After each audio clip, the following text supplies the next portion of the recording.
Zulu newspaper bo, ezindaba eshisayo bo, ezindaba eshisayo. Sikubingelele siphinde sikwamukele kwi-channel yethu iZulu Newspaper. Yebo sanibona. Awu. Lena i-channel ehlele ekuphathele ezinohlonze.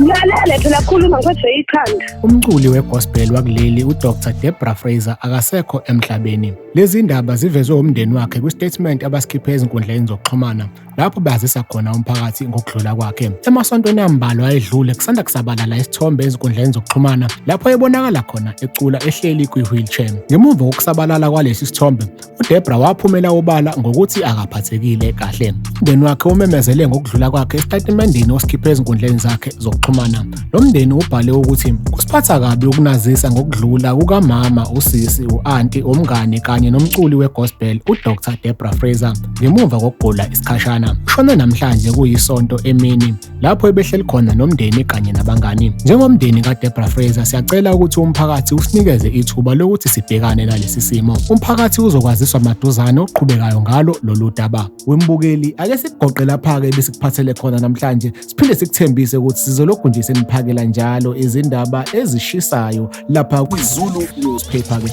Kanti-ke ungakhohlwa ukuthi usubscribe kwi-channel yethu ebese ucindezela u-notification bell ukuze sizokwazisa njalo uma kunomfanekiso ofana njengalo esiwufakile. Ake siyibambeni khona lapho bese sithi nje salute.